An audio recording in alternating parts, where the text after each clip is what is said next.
Inna jahannam kanat mirsada lit-taghina.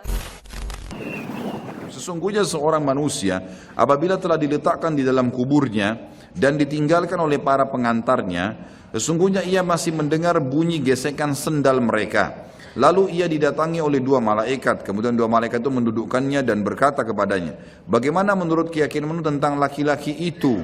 Yang dimaksud adalah Nabi Muhammad SAW. Maka seseorang mukmin akan menjawab, aku bersaksi bahwasanya dia adalah hamba dan utusan Allah. Lalu dikatakan kepada mayat tersebut, lihatlah tempat dudukmu dari neraka telah diganti oleh Allah dengan tempat duduk dari surga.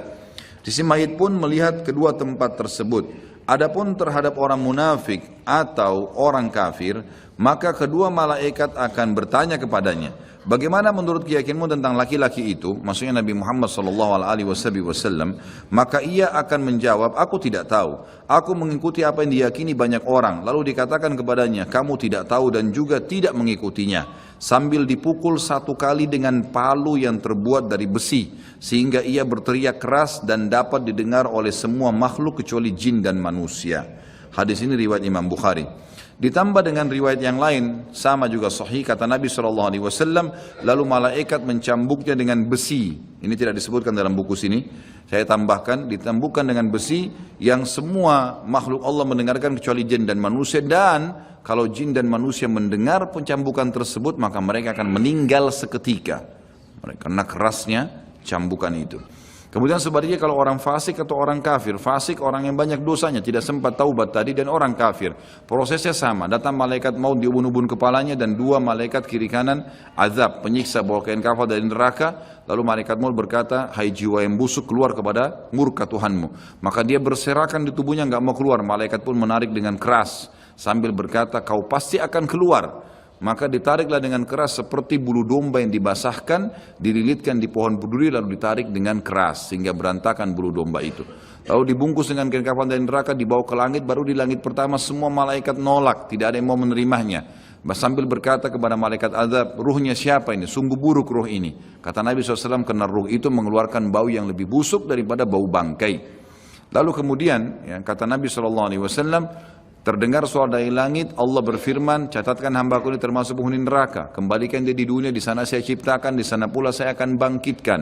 Dikembalikan bersamaan jasadnya diantar oleh kerabatnya. Kemudian pada saat mereka melangkah 3 langkah masih dengar suara sendalnya. Lalu datang malaikat mendudukkan dia, menanyakan siapa Tuhanmu, siapa nabimu, apa kitabmu. Kalaupun dia orang muslim hafal mati, tetap jawabannya sama. Innama aqulu kama kana yaqulun nas. Saya nggak tahu, saya cuma ikut-ikut dulu orang bilang apa. Dibukakan baginya pintu surga, dayang-dayangnya, permadadinya, semua fasilitas yang luar biasa. Dia kagum, kemudian malaikat mengatakan, lihat dari apa kamu haramkan dirimu. Kamu bisa masuk sini, tapi kamu yang tidak mau. Ya. Lalu ditutup, dibuka pintu neraka, azab, teriak-teriak orang yang disiksa. Lalu dia ketakutan, kata malaikat, ini tempat kamu sekarang, tidak bisa kamu lari darinya. Maka dia berdoa mengatakan, ya Allah jangan cepatkan waktu karena aku tidak ingin masuk ke dalam nerakaku. Datang di sebelahnya orang yang tampangnya buruk, badannya tidak baik, menakutkan. Lalu dia mengatakan, siapa kamu ini? Dia mengatakan, saya amal burukmu yang menemani kau sampai hari kiamat. Zinahnya, dustanya, ribanya, durhaka dengan orang tua, ini semua perbuatan buruk.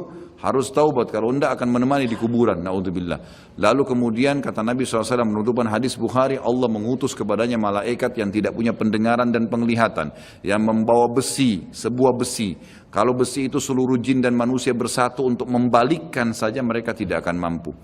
Lalu dihantamkan ke orang ini sampai dia hancur, kemudian diulangi lagi, begitu terus sampai hari kiamat. Riwayat lain mengatakan juga, riwayat Bukhari penutupannya, Allah Subhanahu wa ta'ala membuat dinding kuburannya menjepit sampai tulang rusuknya seperti ini, kemudian diulangi lagi. Ulama hadis menggabungkan kedua hadis, berkata dia sambil dipukul sambil dijepit, hancur, diulangi lagi, begitu terus sampai hari kiamat. Jadi ini na'udzubillah azab kubur yang sudah disampaikan oleh Nabi SAW. Bersyukurlah teman-teman kita sudah tahu dari sekarang, ya tinggal bagaimana menjaganya. Nabi SAW dalam hadis yang lain riwayat Bukhari juga selalu berdoa agar dijauhkan dari kuburan. Sebagaimana doa sebelum salam, Allahumma inni a'udzubika min adabil qabri wa min adabin nari wa min fitnatil mahya wal mamati wa min fitnatil masihid dajjal.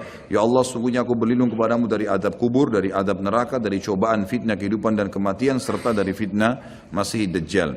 Dalil terakhir kita baca, baru kemudian azan, adalah saat Nabi SAW melewati dua kuburan.